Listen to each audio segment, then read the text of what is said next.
Welcome to S. Chand Academy. I am Aditya and we are discussing book from S. Chand Publishing written by Lakmeer Singh and Manjeet Kaur जो आप सभी लोग class 10th के लिए follow करते हैं. इन videos में हम इस बुक का chapter by chapter page bye page discussion करते हैं अलॉन्ग विद स्पेसिफिक एक्टिविटीज़. कुछ एक्टिविटीज़ भी हम इंक्लूड करते हैं, रियल लाइफ एक्टिविटीज़. तो इस वीडियो में हम chapter number 2 acids and basis को कंटिन्यू करेंगे and this video will be more on basis.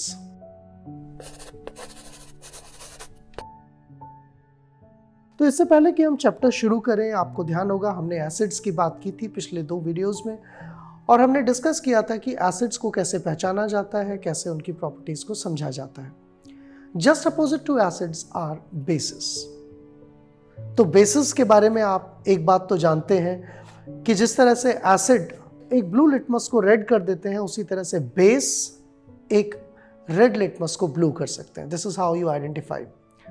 लेकिन आखिर बेस कैसे दिखते हैं, बेस का टेस्ट कैसा होता है, क्या हमारी डे टू डे लाइफ में भी कुछ बेसिस होते हैं?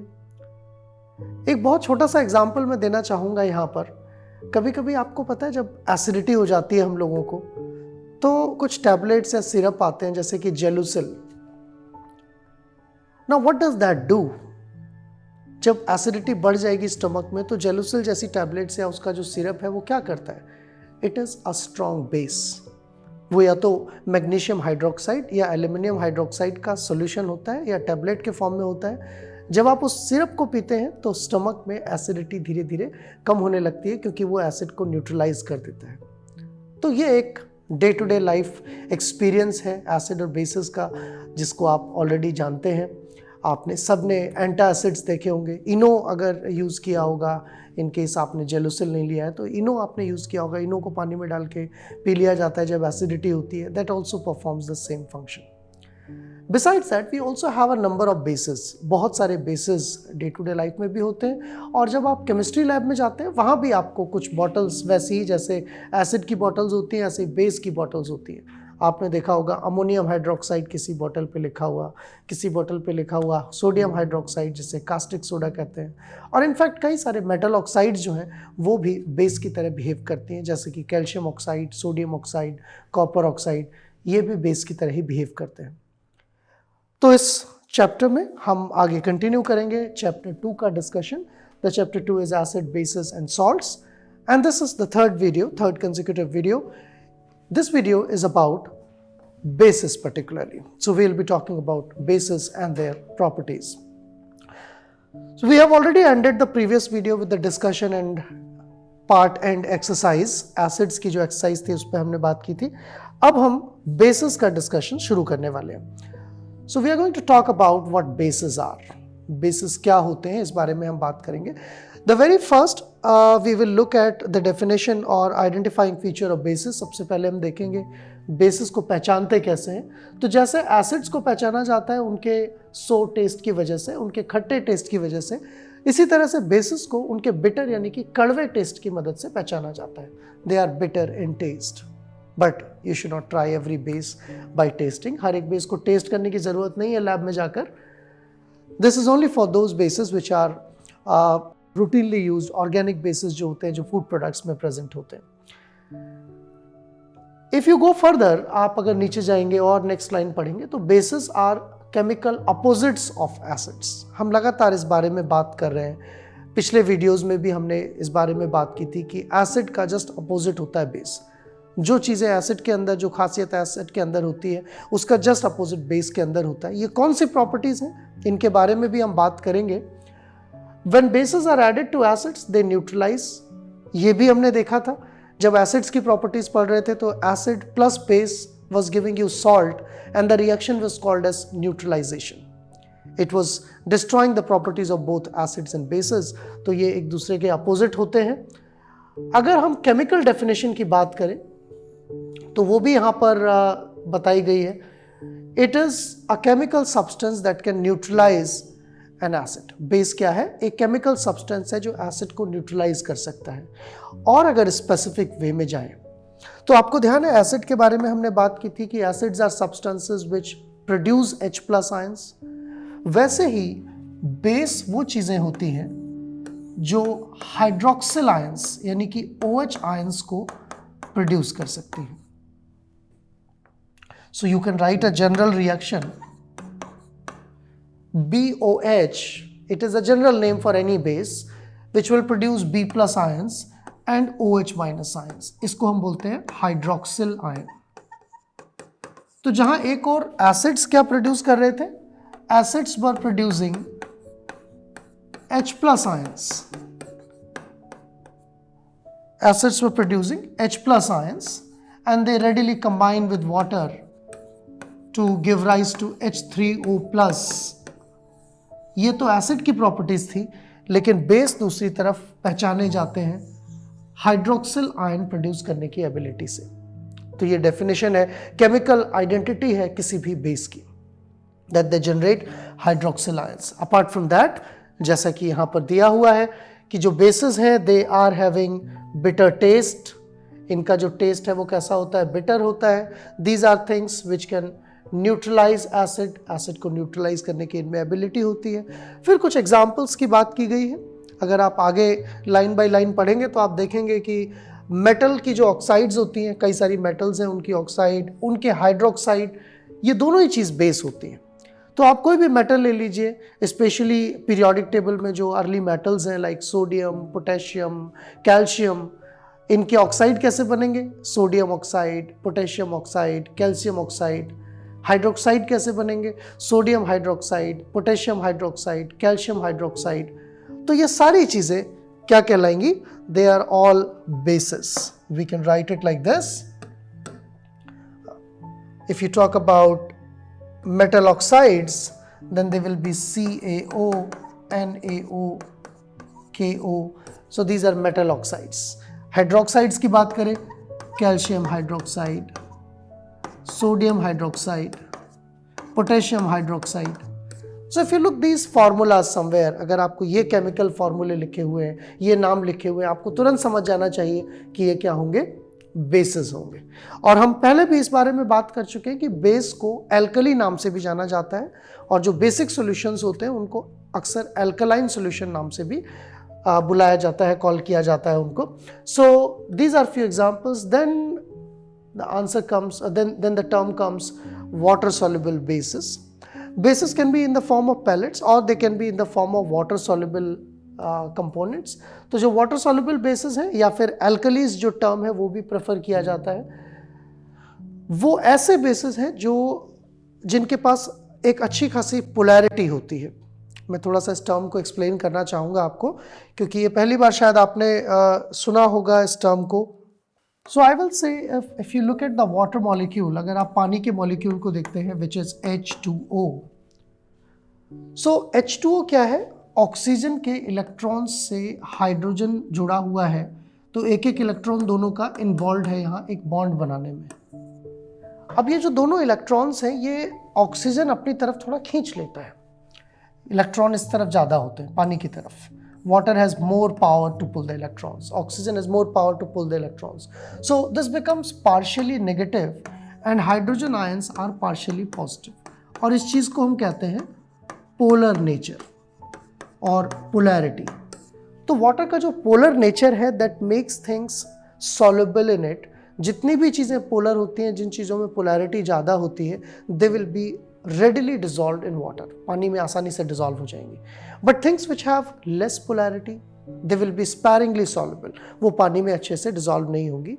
And that has been seen in both in alkalis. There are both kind of alkalis known. Some of them are sparingly soluble, जो ठीक से soluble नहीं हो पाती हैं पानी में, but some alkalis are greatly soluble in water.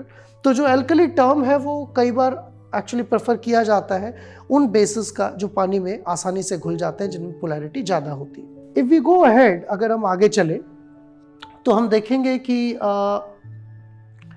bases की common properties क्या होती है। जैसा कि हमने एसिड्स के बारे में देखा था, we saw a number of reactions of acids, in the same way we will talk about properties of bases. So this starts with a general description and a general reaction here which shows that bases produce OH ions, and I think we know a bit about it already. हम इसके बारे में पहले से जानते हैं इस चीज़ के बारे में, एसिड्स जहां H प्लस आयन प्रोड्यूस कर रहे थे, ऐसे ही bases let's say NaOH, this will produce a metal ion, ये एक आयन प्रोड्यूस करेगा, and the most important part which will make it a base, जो इसको बेस बनाती है, दैट इज OH आयन। इसका क्या नाम बताया गया था, क्या डिस्कस किया था हमने? This was called as hydroxyl ion. So ability to generate hydroxyl ions in solution is the common property of all the bases. सारे bases की ये क्या है, एक common property है, चाहे वो NaOH हो या फिर आप KOH ले लेते हैं। KOH को भी आप उसमें जब पानी मिलाएंगे that will generate K plus ions and it will produce OH minus ions. So what usually happens to these OH minus ions, ये OH minus ions क्या होते हैं, they can interact with H plus ions and they can generate water. So this somewhere represents the ability of bases to neutralize acids. हमने bases को ऐसे भी define किया है ना, chemicals which can neutralize acids. तो अगर chemical level पर देखें तो हम जानते हैं कि H plus कहाँ से आ रहे थे? H plus was coming from acid. H plus was coming from acid. And OH कहाँ से आ रहा है? बेस से आ रहा है। So since this OH, which is representing or which is characterizing a base, when H plus ions will be added from an acid, they will immediately convert themselves into water which is neutral. So the properties of base will be lost as soon as acid is added to it. Or if you add base to an acid, again the same reaction will happen and the properties of acid will be lost. तो जो neutrality वाली बात है, जो neutrality की property है, that property is directly associated with this chemical process when acids and bases are combined together. So if we go ahead, अगर हम यहां पर प्रॉपर्टीज में और आगे जाएं, so apart from two examples, we also have an example of magnesium hydroxide that can also give rise to the same thing. Then it was concluded, इस पूरे प्रोसेस से ये बात कंक्लूड की गई यहाँ पर कि सारे बेसिस की कॉमन प्रॉपर्टी क्या है, ऐसी चीज़ें जो OH माइनस आयंस प्रोड्यूस करती हैं उन्हें हम क्या कह सकते हैं, बेस कह सकते हैं। तो ये आपको बिल्कुल याद रखना है। एसिड्स की कॉमन प्रॉपर्टी क्या है, all the molecules which can generate H plus ions. So all the molecules which can generate OH minus ions, they are called as alkalis if they are soluble in water, or in general they can be called as bases, उनको base कह सकते हैं। and you can find these things, आप laboratory में जब जाएंगे तो laboratory में जैसे एसिड्स की बोतल रखी होती हैं, ऐसे ही बेस की बोतल भी आपको रखी हुई मिल सकती है। You can find such kind of bottles labelled sodium hydroxide, यहाँ उसका फॉर्मूला लिखा होगा, उसका कॉन्सेंट्रेशन लिखा होगा, potassium hydroxide, ammonia solution, ammonia का जो पानी में डिसॉल्व करके सॉल्यूशन बनता है उसमें मेनली अमोनियम हाइड्रोक्साइड होता है और वो भी एक स्ट्रॉन्ग बेस है। तो बेसिस के बारे में आपने सीखा। जिस तरह से एसिड्स में स्ट्रॉन्ग और वीक होता है, स्ट्रॉन्ग मतलब जो ज़्यादा पावरफुल है, जो एसिड ज़्यादा H प्लस आयन प्रोड्यूस करते हैं वो स्ट्रॉन्ग, जो कम करते हैं वो वीक। ऐसे ही बेसिस में भी दो solutions which can produce more OH ions, जो ज़्यादा OH आयन प्रोड्यूस कर सकते हैं उन्हें हम क्या कहते हैं, स्ट्रॉन्ग बेसिस कहते हैं। सोडियम हाइड्रोक्साइड, पोटेशियम हाइड्रोक्साइड, ये स्ट्रॉन्ग बेस का एग्जाम्पल है। जबकि दूसरी तरफ वीक बेसिस क्या होंगे, जो कम कंपैरेटिवली या रिलेटिवली कम OH माइनस आयन प्रोड्यूस करेंगे वो वीक बेस होंगे। तो आपको ये भी ध्यान रखना है कि एक स्ट्रॉन्ग बेस जो है वो स्ट्रॉन्ग एसिड को न्यूट्रलाइज कर सकता है, लेकिन एक स्ट्रॉन्ग एसिड को न्यूट्रलाइज करने के लिए आप वीक बेस नहीं ले सकते हैं या फिर अपोजिट नहीं कर सकते हैं। So a strong base will be neutralized by a strong acid, a weaker acid will be neutralized by a weaker base. This has to be remembered on the basis of properties. So I hope आपको strong और weak base के बारे में पता चल गया जैसे acid था।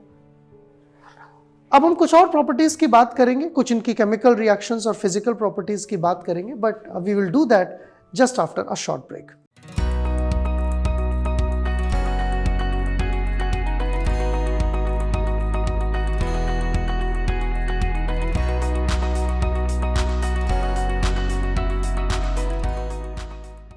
Welcome back to Ashant Academy. After the short break, we were discussing about the properties of alkalis.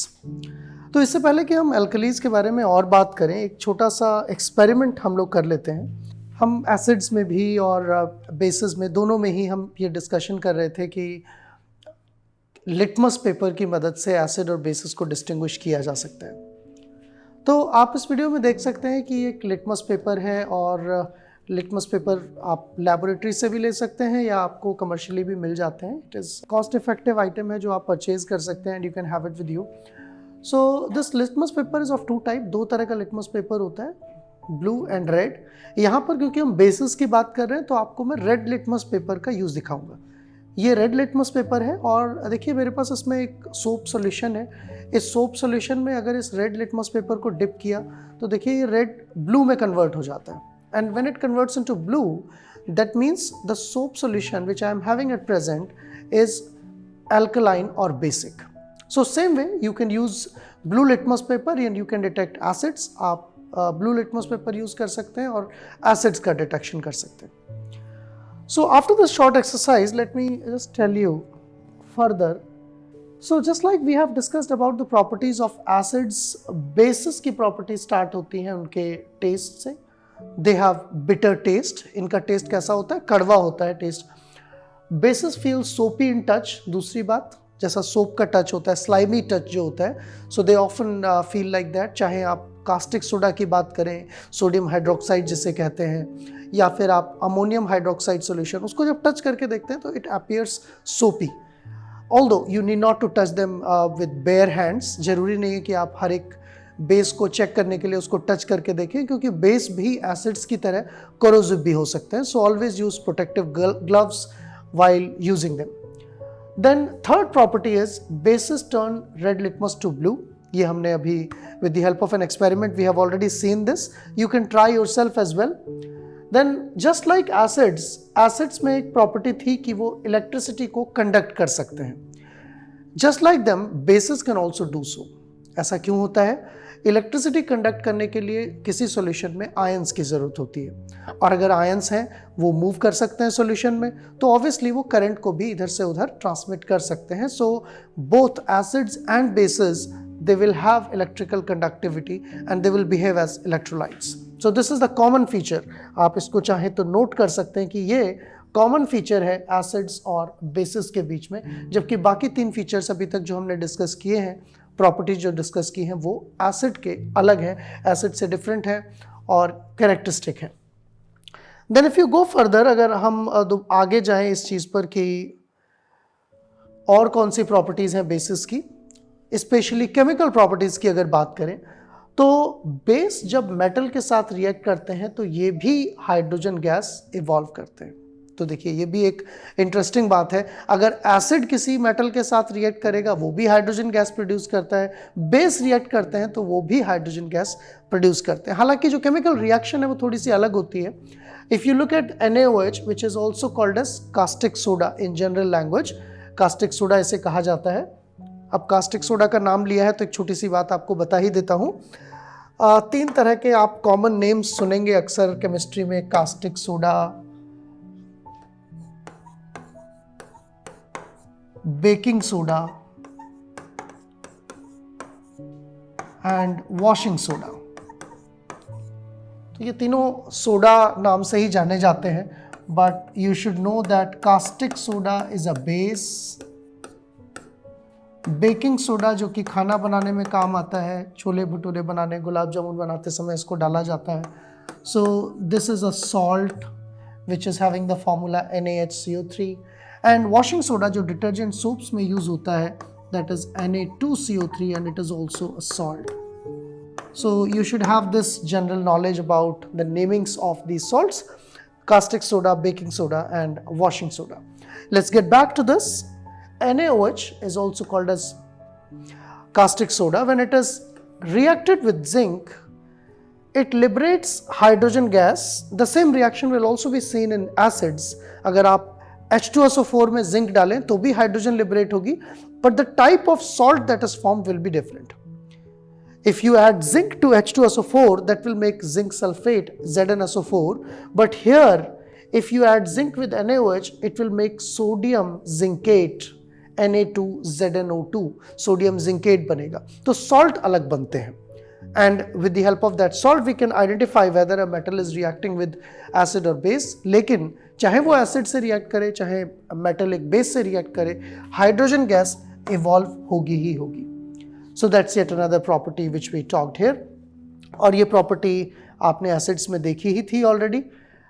अगर हम आगे चले तो आप इसी एक्सपेरिमेंट को उस सेटअप में कर सकते हैं जो लेबोरेटरी सेटअप हमने एसिड्स वाले वीडियो में डिस्कस किया था। You can have a test tube and you can have the entire setup. You can collect the hydrogen gas along with the water and then you can bring candle near it and you can see that burning with the popping sound. Now the sixth property which has been mentioned here is that base react with acids to form salt. It's the same thing other way around।